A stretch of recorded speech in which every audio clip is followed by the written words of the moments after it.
Eesti põlevkivilademed, mis seni enam-vähem läbi uuritud, peituvad maa-alal Tapa rajoonist kuni Eesti piirini, seega umbes 2000 ruutkilomeetri ulatuses. Põlevkivi leiduval maa-alal on iseseisvuse ajal tekkinud rida kaevandusi ja põlevkivi ümbertöötamise vabrikuid, nagu Ubja, Vanamõisa, Kiviõli, Küttejõu, Kohtla, Kohtla-Järve ja Sillamäe. Eesti põlevkivi hakkas tekkima circa 450 miljonit aastat tagasi.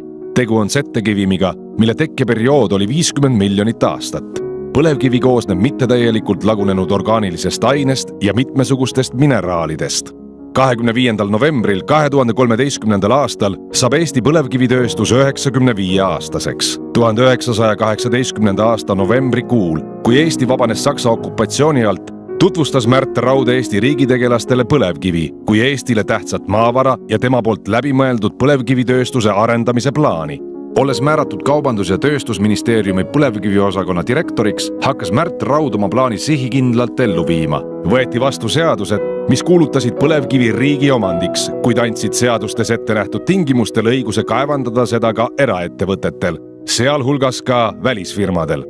Eesti valitsus võttis üle kohustused maksta töölistele palka tingimusel, et kaevandatud põlevkivi omandab Eesti riik.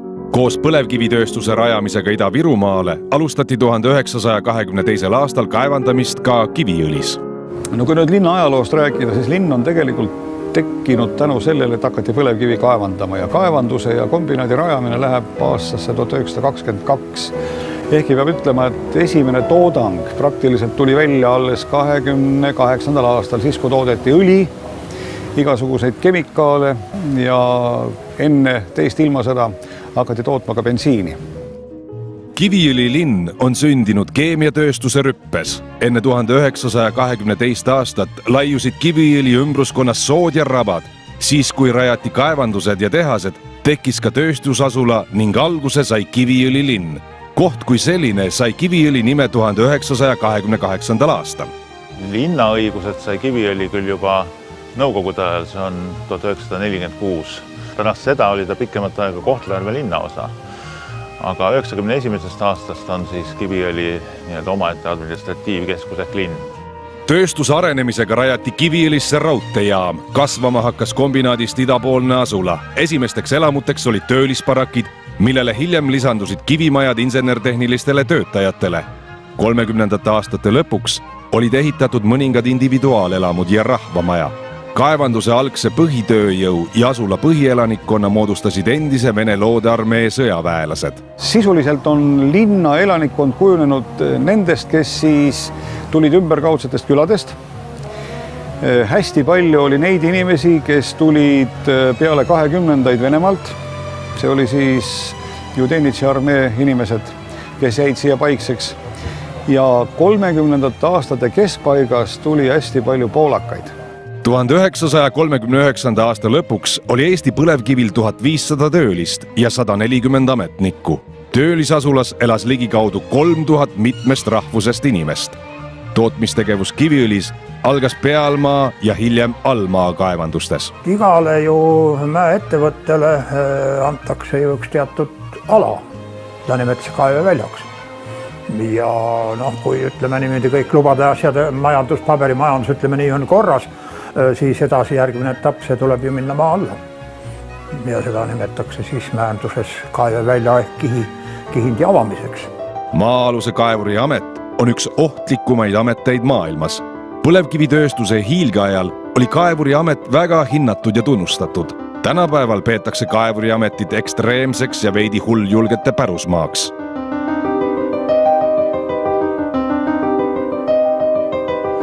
Õppisin Rakvere keskkoolis, me käisime ekskursioonil kunagises kävakaevanduses ja siis mind häiris ka see asi seal maal, et kole vähe ruumi on, kõik on kole kitsas. Aga ise, ma ütlen, läksin seda ala õppima ja vähe aega töötasin, siis vaatasin, et maal on ruumi kohe küll, et jääb ülegi veel. Et ei ta ole nii kole koht midagi. Ega vaadake, need meie külastajad, kes siin muuseumis käivad, nendele see keskkond seal maal ja selline töö on ausalt öelda, ega on neid inimesi, kelle see täitsa šokk on ka. ja on ka neid inimesi muide, kes arvavad, et ega nendel kaevuritel seal maal siin kahe kõrva vahel ikka kõik korras ei ole. Et sihukese kohta tööle üldse lähevad. Põlevkiviõli tootmisprotsess algab põlevkivi kaevandamisest. Seejärel saadakse utmise ehk kummutamise teel põlevkiviõli. Põlevkivist jääb utmisprotsessi lõpul järele tuhk, mis keerlevate tuharestide kaudu generaatorist välja juhitakse.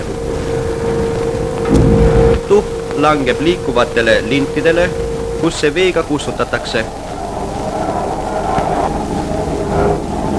Lindid viivad edasi tuha niinimetatud tuha punkrimajja, kus see tuhaveo vagunetidesse ümber laaditakse. Vagunetid viiakse elektrivitsi abil köisraudteed mööda tuha mäele.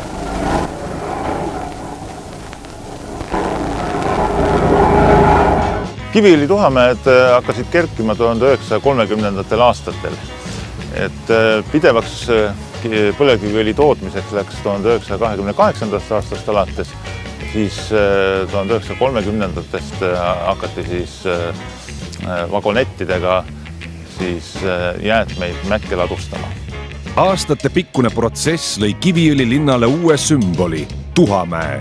Aastatel 1928 kuni 1967 transporditi mäele 6,3 miljonit tonni poolkoksi ja koldetuhka.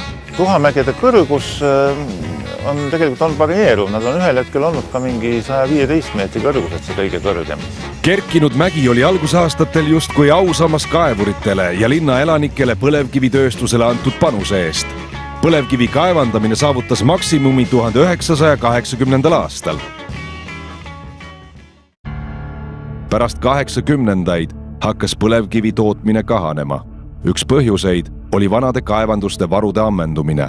Märksa tähtsam, aga põlevkivi konkurentsivõime langus teiste kütustega võrreldes. Kiviõli tuhamäed olid esialgu linnale uhkuse märgiks ja selle negatiivseid mõjusid keskkonnale ja inimeste tervisele ei osatud täpsemalt hinnata. Peale tööstuse hiilgeaega hakati rohkem tähelepanu pöörama vanade kaevanduste ja tuhamägede keskkonnamõjule. Virumaa on haige. Sundühistöö ja sotsialistlik suurtootmine on risustanud meie looduse, on ära rikkunud inimese. Me täna mitte ei tee tööd, vaid teeme teopäevi. Meie Virumaal on muutumas haruldaseks puhas vesi. Homosovjeetlikkuse kasvatamine on meid muutunud selliseks, et homse päeva eest ise nagu muretsema ei peaks. Selleks on olemas keegi teine, aga loomulik areng selliselt jätkuda ei saa. Tuhamäe värvus peegeldas kogu elukorraldust terves piirkonnas. 90-ndad olid tumedaim aeg Kiviõlis. Linna elanikkond vähenes drastiliselt. Ja väljaränne on põhiliselt seotud sellega, et siin 90. aastate keskpaigast läks kinni kaevandus, naiste lõmlusettevõtte, lõppkokkuvõttes 98 läks pankrotti keemiatehas. No enne seda veel autobaas ja niisugused väiksemad ettevõtted, et see sundis nagu inimesi liikuma. Mägi seisis aastakümneid ja ootas taasavastamist. Kunagisest sümbolist jäi õnnetu mälestus meenutamaks kunagisi hiilgeaegu. Õhus oli küsimus, milline saab olema Tuhamäe tulevik?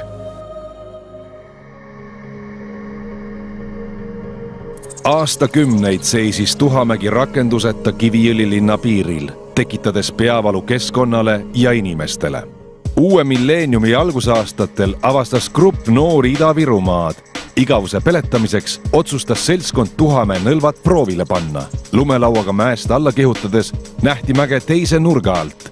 Kohalike elanike jaoks probleemne tööstuspärand oli nende jaoks hoopis uute võimaluste allikas. Ja igavus ajas meid siia. Siin oli suur võsa ja mets, siis me lihtsalt ronisime siia mäe otsa.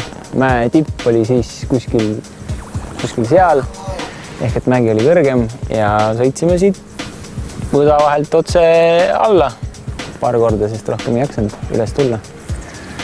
Ja siis tuligi mõte, et seda linna saaks huvitavamaks teha ja mõtlesime, et siin võiks saada paremates tingimustes suusatada. Minu ajalugu selle keskusega siis ulatub nüüd siis juba 12 aasta taha, et see oli see aeg, kui me Jaanek Maariga siin koos esimesed otsused esimesed mõtted ja sinna järgi ka otsused tegime, et me püüame seda ala siin arendama hakata ja esmalt ainult suusakeskuse plaane pidanud mehed ei osanud arvatagi, et oma visiooni elluviimiseks läheb neil 12 tegevusrohket aastat. Meie mõte oli teha siia 2-3 suusanõlva ja panna üks tõstuk püsti. Aastate jooksul arenes idee meeste peades kordades suuremaks. Alguses valmistas kõige suuremaid raskusi toetajate leidmine. Algus oli raske küll, tähendab, kõige raskem on alati midagi seletada volikogule. Seal istub mingisugune seltskond inimesi ja esimene asi on see, et ei, mis me selle raha sinna paneme, linna raha ei ole mõtet sinna panna, sellest niikuinii mitte midagi välja ei tule. Need olid esimesed reaktsioonid selle asjale. Lisaks volikogule oli tarvis ideed tutvustada ka Keskkonnaministeeriumi ametnikele. Ja ütleme siis niimoodi, et läbi igasuguste raskuste ja takistuste me saime nii kaugel, et meil anti luba teha teatud projektid keskkonnauuringute koha peal. Esimestel aastatel teostati mäel geotehnilisi ja keskkonnaalaseid uuringuid, mille eesmärk oli välja selgitada, mis selle mäe sees üldse toimub ja kas see mägi on külastajatele ohutu. 2005. aastani minu meelest tehti kuskil 7 keskkonnaalast projekti ja lõppkokkuvõttes siis jõuti nii kaugele, et 2005. aastal riik andis selle mäe linnale ja linn sai hakata siis toimetama, sest see oli linna omanduses. 5 aastat kestnud uuringud tõid päevavalgele erinevaid huvitavaid fakte.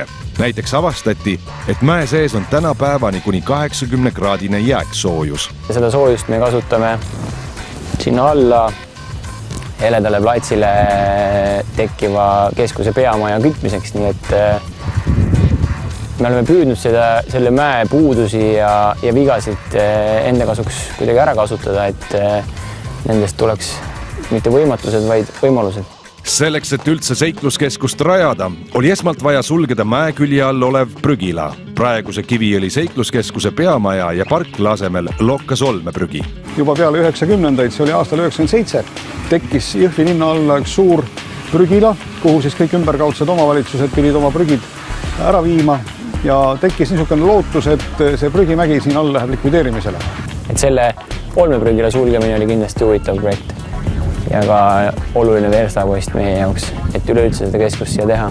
Kuna tegu on tehisliku mäega, siis selle ümberkujundamine pakub hulgaliselt võimalusi, mida looduslikus keskkonnas poleks kunagi lubatud ega andestatud. Kõik need nõlvad ja mäe kuju on muutunud umbes 100 000 kuupmeetri ulatuses, mida me oleme seda mäge ümber tõstnud ja tänu sellele on siia tekkinud sellised nõlvad, nagu siin täna on.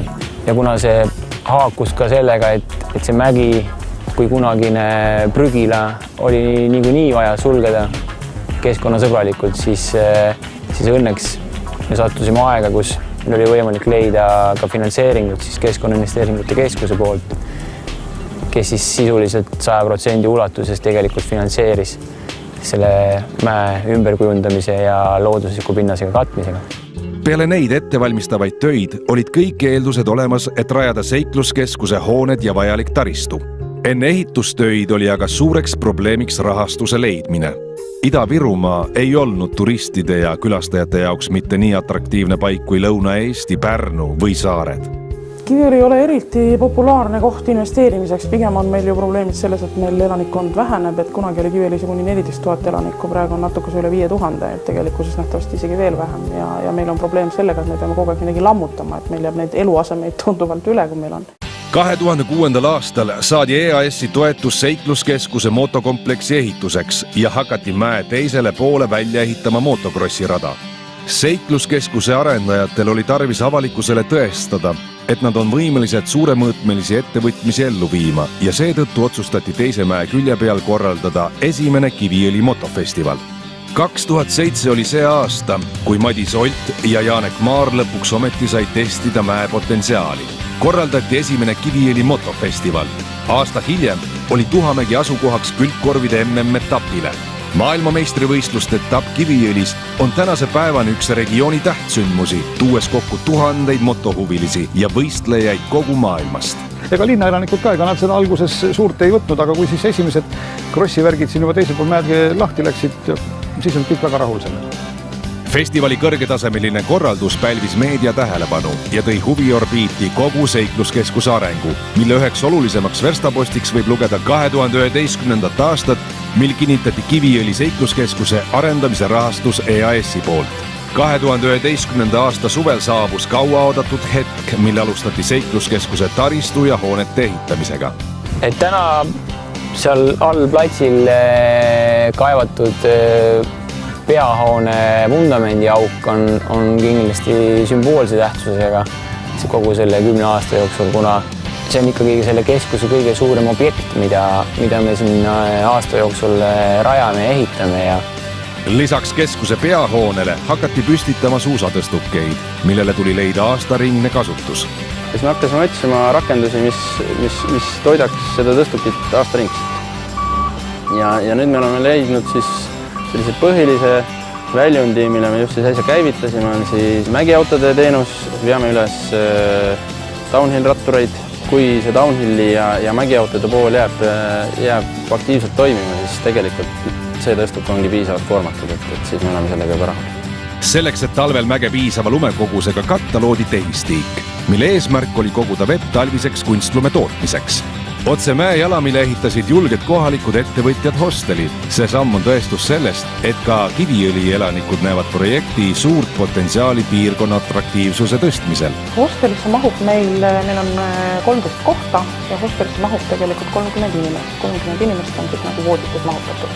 Et kui me kasutame lisavoodi võimalust nagu tänasel päeval, siis me suudame panna kuskil 36-7 inimest.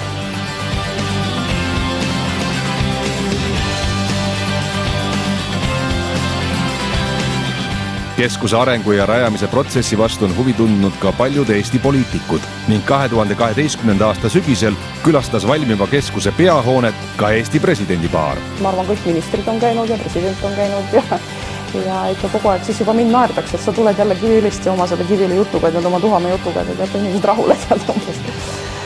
Aga ei, ma arvan, et suhtutakse väga positiivselt tegelikult. Seikluskeskusesse oodatakse iga-aastaselt 80–100 000 külastajat. Suureneb Ida-Virumaa tuntus turismipiirkonnana ja keskus loob uusi põnevaid töökohti ümberkaudsete asulate elanikele. Et eks esimesed sellised lihtsad arengud on need, et nii mõnigi noor inimene jääb siia koha peale. Tal ei ole põhjust minna õnnetööd ja raha otsima kuskilt mujalt, et ta saab võimaluse siin ennast piisavalt huvitavalt rakendada, et seda on ka täna näha, et tegelikult noored inimesed tunnevad hästi suurt huvi selle nagu töökohtade vastu ja siin keskuses toimetamise vastu ja ma arvan, see on üks selline väga positiivne mõju. 2013. aasta sügisel valmib lõpuks ka keskuse peahoone, mis on avatud külastajatele aastaringselt. Ühtlasi saab alguse esimene aastaring, kus kõik pakutavad teenused on täismahus külastajatele saadaval. Eks me nüüd järgmise paari aasta põhifookus on see, et me saaksime oma tänased teenused kvaliteetselt ja piisavas mahus tööle. 11. oktoobril 2013. aastal toimus Kiviõli seikluskeskuse ametlik avamine. Kohale olid kutsutud inimesed, kes olid ühel või teisel moel seotud seikluskeskuse valmimisega. Jaanek ja Madis said tänada sõpru ja partnereid, kes neile sellel raskel teekonnal toeks olid. Ka külalised said võimaluse pikaajalise ja põneva koostöö eest tänu avaldada. Avamisürituse tarbeks oli kohale toodud suur osa seikluskeskuse tehnikapargist ja külalised said näha paljusid atraktsioone ja võimalusi, mida keskus aastaringselt pakub. Avamisüritus võttis kokku 12 aastat kestnud teekonna ja andis seikluskeskuse perele palju positiivset energiat eelseisvateks aastateks. Seikluskeskus ja selle visioon on pidevas arengus ja meeste peades keerleb hulk erinevaid ideid, kuidas keskus tulevikus veelgi atraktiivsemaks muuta. Esimene plaan oli, et me teeme ühe tõstuki 2 suusanõlva ja saame alla sõita ja ongi tore. Et täna on sellest ikkagi kasvanud ja kasvamas rahvusvahelise mõõtmega keskus. Kui 10 aasta jooksul on see projekt peas päris palju arenenud, siis kindlasti järgmise 10 aasta jooksul areneb ta vähemalt sama palju, võib-olla isegi rohkem, kuna me oleme lihtsalt ise uutele ideedele ja mõtetele rohkem avatud. Pärast 12 tegevusrohket aastat leiti vastus küsimusele, et milline saab olema Tuhamäe tulevik. 90-ndate tumedad toolid on asendunud aktiivsete vabaajategevuste ja positiivsete emotsioonidega. Kiviõli Tuhamägi on igas mõttes unikaalne. Oma lühikese ligi 100-aastase ajaloo jooksul on ta suutnud üllatada, ehmatada, rõõmustada ja lootust anda. Täna on võimalik olla tunnistajaks uute traditsioonide tekkele. Tuhamägi koos oma arendajatega pakub laialdasi võimalusi nii ürituste korraldajatele, sportlastele kui ka muidu seiklusimulistele inimestele. Kiviõli motofestivali võib pidada üheks seikluskeskuse edukuse alustalaks ja tähtsündmuseks Tuhamäel. Alates 2007. aastast toimuv võistlus on kasvanud oluliseks ja arvestatavaks motosündmuseks Eestis. Euroopa ja maailma paremik võtab mõõtu külgkorvide maailmameistrivõistluste etapil. Lisaks on võistluste tõmbenumbriks mäkketõus ja kvaadide Euroopa meistrivõistluste etapp.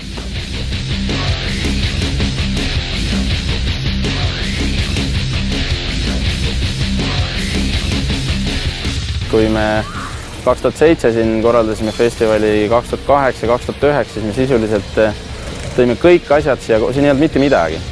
Siin ei olnud elektrit kohal, ainuke asi, mis me ühe veetrassi jupikese suutsime siia maa sisse panna. Me tõime iga aasta alates elektrikaablitest kuni ajutise hoonestuseni kõik asjad kohale sisuliselt 3 päevaks ja viisime peale festivali lõppu kohe ära. Ja kutsusime appi endale Aare Kauriti, kes oli tolleks hetkeks just lõpetanud ära enda aktiivse motokarjääri. Tema on hästi suurelt olnud osaline siin, et see rada on selline, et see rada on väga atraktiivne. Täna julgeme öelda, et see on kindlalt Euroopa üks tippradasid. Ja selle seltskonnaga siis Aare Kaurit ja Tiit Veskus, tema mänedžer too hetk, selle seltskonnaga me siis alustasime 2006 seda ettevalmistamist ja 2007 esimest üritust. Kui ma sattusin sinna esimest korda, siis just see Tuhamägi ja selle jalam oli selline koht, mis minule meenutas sellist Prantsusmaa Alpides olevat krossirada kuskilt, et sinna nagu võimalus teha selline suur ja võimas rada ja selline sai ka tehtud, et tegelikult samalaadset rada Eestis üldse ei olegi ja ma arvan, et isegi väga raske on leida sellist samaväärist kohta, kus oleks võimalik see rada teha. Me see aasta veel ehitasime väga palju infrastruktuuri, aga see teeb meie elu palju mugavamaks, selle ürituse ikkagi soodsamaks korraldada ja mis on kõige olulisem, ma arvan, et pealtvaatajatele ja ürituskülastajatele läheb kogu see keskkond märksa kvaliteetsemaks, et kõik need teenused, mida saab siia juurde pakkuda, et see infra võimaldab kõike seda, mida varem ei olnud võimalik teha. Mida me ise vaikselt loodame, et kui see suusapool ja krossipool nüüd teie auruk käima saab, et see on muidugi väga pikk perspektiiv, aga kui see infra on nii tugev, siis siit võiks ju lõpuks ka nende spordialade tegijaid hakata kasvama. Et need on sellised pikaajalised arengud, mida oleks väga tore oma elu jooksul näha.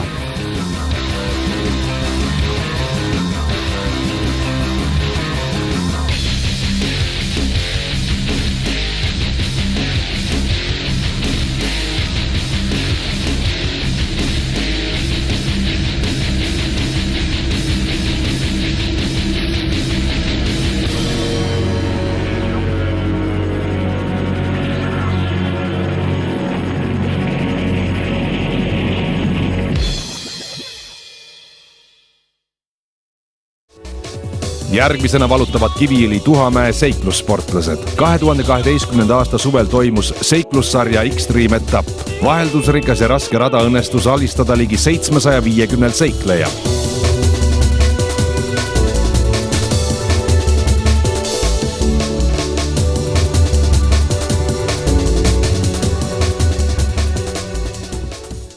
Kui ühtede jaoks on mäetipp finišiks, siis teiste jaoks on see hoopis stardipunktiks. Kiviõli Tuhamäel toimus 2013. aasta suvel downhilli Eesti meistrivõistluste etapp.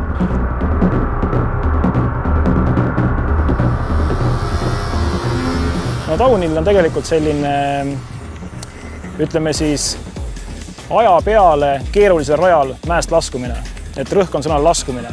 Kiviõli mäe puhul eriline on kindlasti see tahma ja tuha hulk, mis siit eritub sõitus. Et ma arvan, seda mäletavad kõik, kes siin täna võistlema või homme võistlema hakkavad veel pikka aega. Et see on kindlasti üks väga eriline asi, mille järgi ta meelde jääb.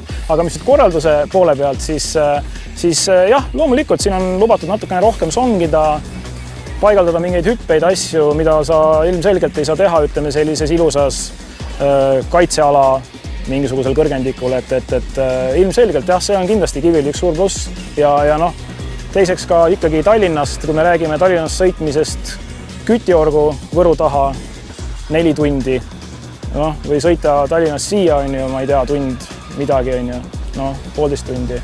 Et siis ilmselgelt, et see asukoht on tegelikult ikkagi Harjumaa kohta nagu üsna hea.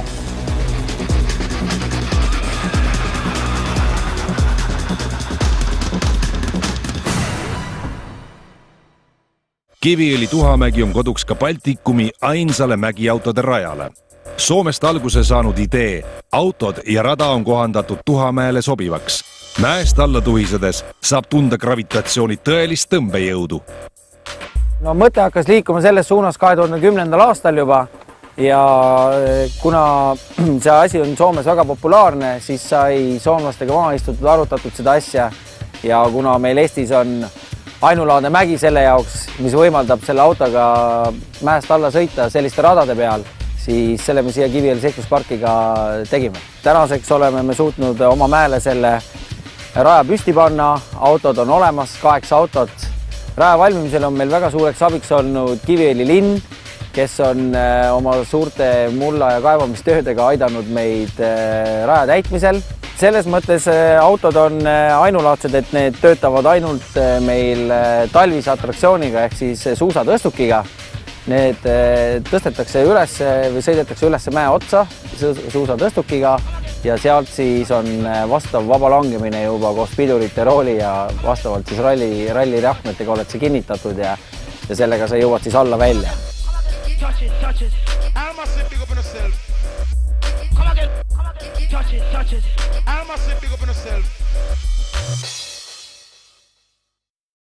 Kevad- ja sügishooajal on Tuhamägi seminaride ja koolituste päralt. Vast valminud peahoones on loodud kõik võimalused kvaliteetsete sündmuste läbiviimiseks.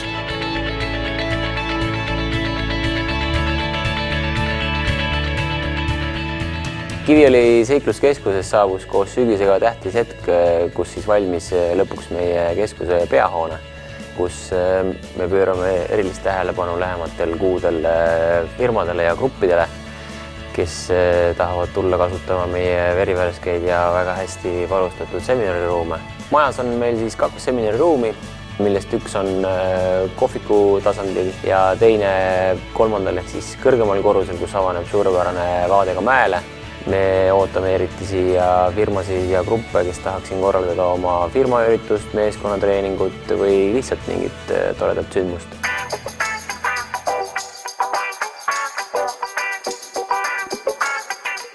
Vahelduseks tõsisele päevatööle pakume seminari ja sündmuste korraldajatele meelelahutuslikku pagisafarit, mis algab siit mäe pealt, käib kõrgel mäe otsast ära, vaadatakse alla, piirkonnad üle ja minnakse väga unikaalsele endisele tööstusmaastikule ehk siis vanadesse kaevandustesse, kus on väga hästi näha, mis maal toimub samal ajal, kui maa peal saab pagiga sõita ja pärast väsitavad ja võib-olla pisut sopast safarit ootab ees kõiki mõnus soe saun ja meelelahutus kohvikus, nii et tasub tulla küll sügisel. Ja juba käivad ka ettevalmistused talviseks hooajaks, millega saab siis alguse keskuse jaoks nii-öelda esimene täiskvaliteetne aastaring teenustega, kus paralleelselt ei toimu mingisugust ehitamist ja nokitsemist ja külastaja saab aastaringselt väga head kvaliteetset meelelahutust. Talv on Tuhamäel kõige aktiivsem ja külastajate rohkem hooaeg. Eesti kõige pikema nõlvaga suusakeskus hõlmab endas tuubilaskumist, 2,5 kilomeetriseid terviseradu ja 2013. aastal avatavat lumelauaparki. Tegelikult ma sain mäele esimest korda ammu enne avamist. Juba paar kuud tagasi, kui päris paks lumi oli maas ja mis arvad, mõnus oli. Aga nüüd pärast avamist, ikkagi lahe on tõstukiga üles minna ja mitte jalgsi. Meil on peanõlval on 2 ankurtõstukit, mis viivad täiesti üles mäkke välja, kust avaneb päris ilus vaade. Siin kõrval on veel üks Tuhamägi, aga kõrval on igal pool suhteliselt sile maa, siis näeb väga kaugele.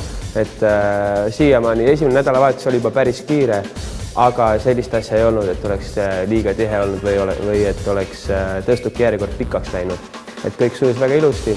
Lisaks nendele 2 nõlvale on avatud nüüd meie rendikeskus ja siis ka hostel. Meie käest saab rentida lumelaudu, mäesuuski ja kõiksugu kaitsevarustust, kiivreid, rannakaitsmeid, seljakaitsmeid ja nii edasi. Hostelis on 200 ja 400 toad, pakutakse hommikusööki, hostel on kohe nõlva kõrval, et tõstukini jalutada on umbes 38 sekundit.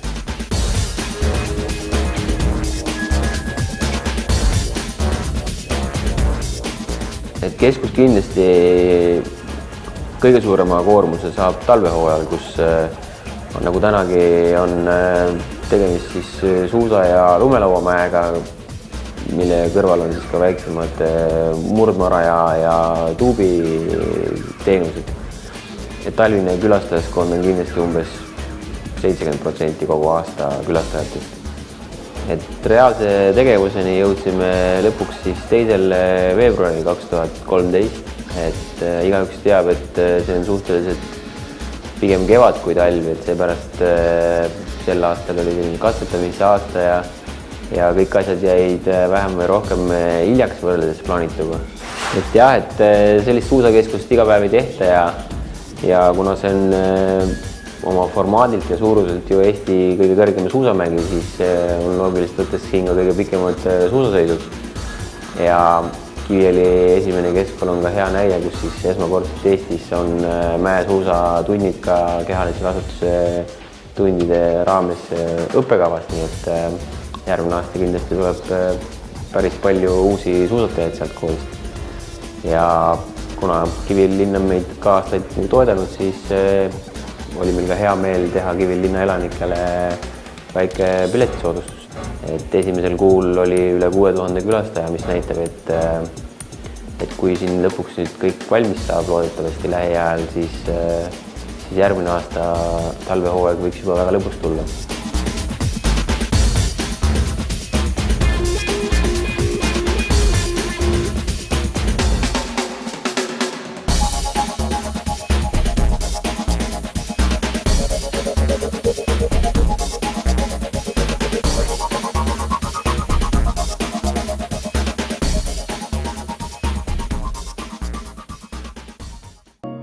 Vast valminud seikluskeskus on pidevas arengus ja pakub ka tulevikus aastaringselt uusi ja põnevaid tegevusi kogu perele.